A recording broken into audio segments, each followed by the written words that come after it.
same dude, probably the same clothes and almost the same car. Porsche GT3 came in for the Radenso Ultimate 2.0 system. It's a radar system and also has laser jammers built into it. So I'll kind of give you a rundown of what we did. I know we've went over these before, but we do quite a bit of them. So I'm just trying to get this content out there and get it to the right people. If people have one of these and they need to take it to a shop, they can kind of see what it takes to do one, even if it's not us, another shop, somewhere else in the country, whatever. We'll just start by kind of going over what we did. We'll start in front of the car and work our way back. So in the front of the car here, we have the 3 laser jammers.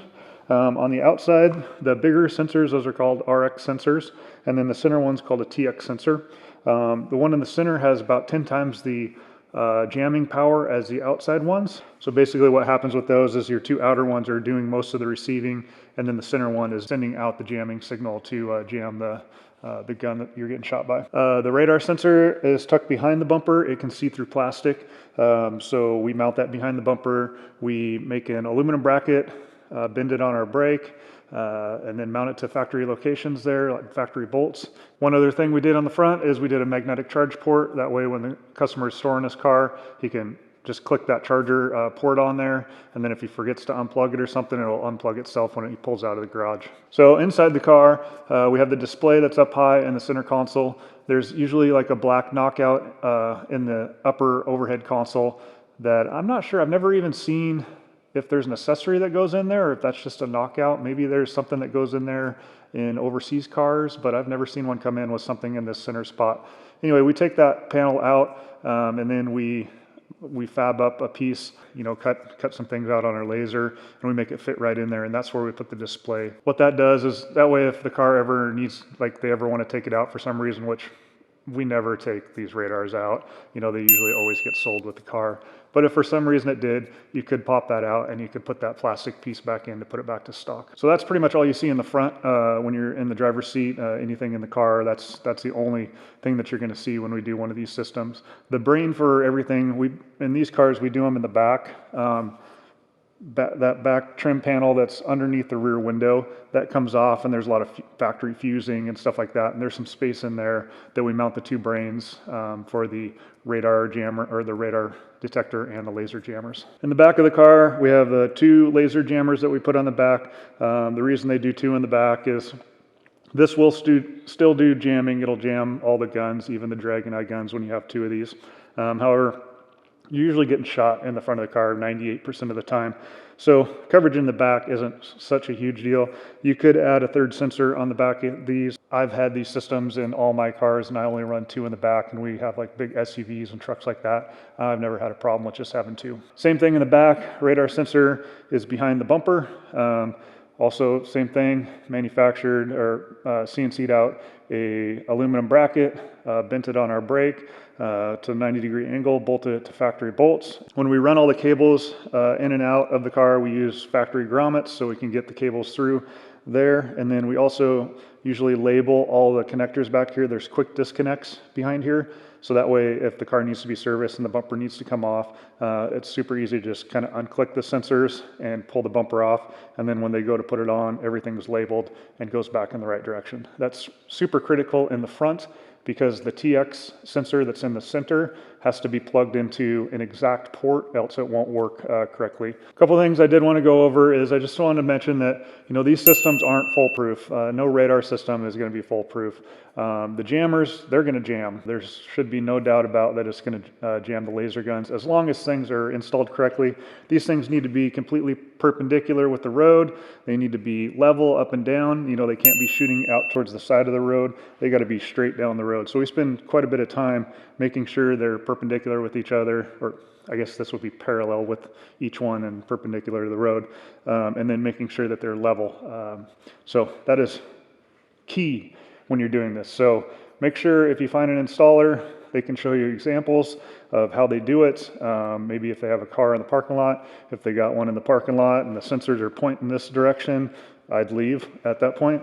So just know that, and then if you're going to do one yourself, that's definitely key. Do your research and make sure you spend the time to do that correctly. Basically, the one thing that's always a nemesis for a radar system is going to be the instant on radar guns. Basically, those are guns that they can turn them on really quick, pull the trigger, sends a radar. If nobody's around you, it's going to pick you up. And then your system really doesn't have enough time to pick that up. So like say no cars are in front of you, they didn't get shot, so you didn't pick them up. There's not really any systems on the market that I know of that are going to combat that. So I always just let the customers know, just be careful if you're out by yourself in the middle of nowhere and curvy roads, which, you know, that's kind of where you want to go have some fun.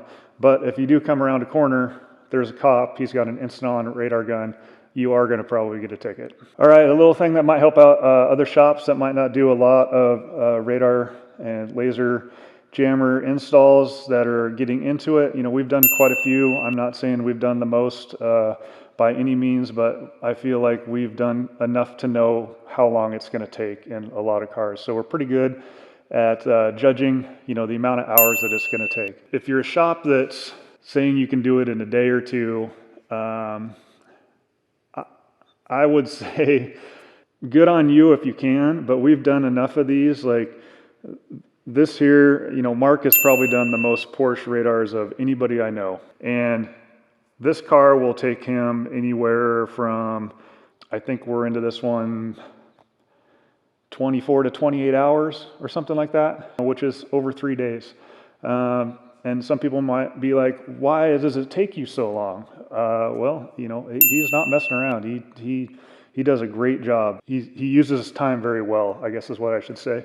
So if you're getting them done in 10 hours, there's some kind of corners being cut.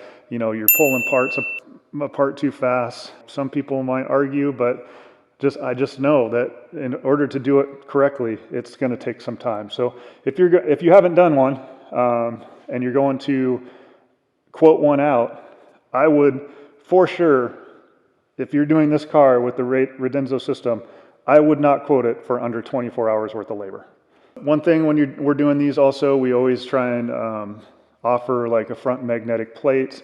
That's in some of our other videos where we'll embed magnets in the back of the bumper and then put some magnets on the factory plate mount, so that way there's no actual screws that go into the car. So if we already have the bumper off, it's not much more work for us to do that, so we try and always offer that. And one thing is though, make sure you educate your customers to take that license plate off if they are going to go through like a drive-through car wash, because those things they'll be gone.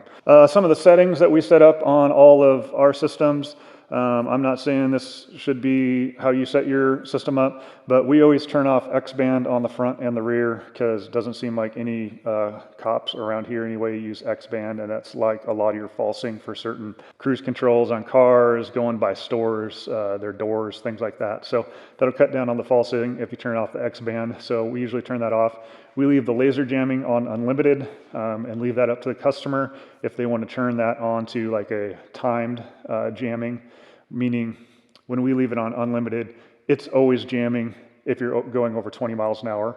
So laser gun's never going to get a reading on it. So some people think it's best to set that for 5 seconds. So when you get shot, it jams for 5 seconds and then it shuts itself off so that gun can get a reading. So, I mean, there's pros and cons to both. The pros to that is, yes, hopefully you slowed down by then. The cop gets the reading, sees you're doing the speed limit, you go on your way. If it's an unlimited, maybe they're like, oh, he's got a jammer, which isn't illegal, but it's frowned upon. So say you have 2 dark windows or something like that, maybe they'll pull you over for that. I like to leave mine on unlimited because on unlimited, if you get shot, you can slow down and then you can hit a button on the controller and then it'll stop jamming for like 30 seconds. So that gives you the option to shut it off if you want to. The reason I leave it that way, if I have my stereo up too loud or maybe the volume got turned down on the radar detector so I'm not hearing it over the radio, that way I don't accidentally get a ticket. All right, I'll quit talking your ear off, but anyway, that's another Radenso system that we did. Hopefully somebody picked up a tip on, something we did, maybe another store that hasn't done a bunch of these. Maybe, if you're looking into a kit and you're trying to find a store somewhere else out in the country, so you kind of have an idea labor cost or labor time of how long it would take somebody to put it in. You know, I kind of said the 24 hours-ish area. You know, we've had some of these take us up over 30 hours, depending on, you know, what we're doing. Some of these will make plate frame and, you know, hide these back behind it. I think we did a Corvette once. You know, we made all these bezels and things like that. That we were into that thing like, I don't even know, it was a lot, like 50 hours or something. But it just depends. But usually, for the most part, bare minimum, 3 days labor, 24 hours. Anyway, that's it. That's all I got for this one. Just stay tuned in if you like what you're seeing. Sorry if this stuff's kind of repetitive on the radars, but we do a lot of them. So, you know, I'm just going to try and do a video every time something comes in and we finish it. So if you get bored with these, just, you know, click past them. But if you like what you see, hit the like, hit the subscribe, and throw us a comment if you got any questions. Thanks again, and we'll see you on the next one.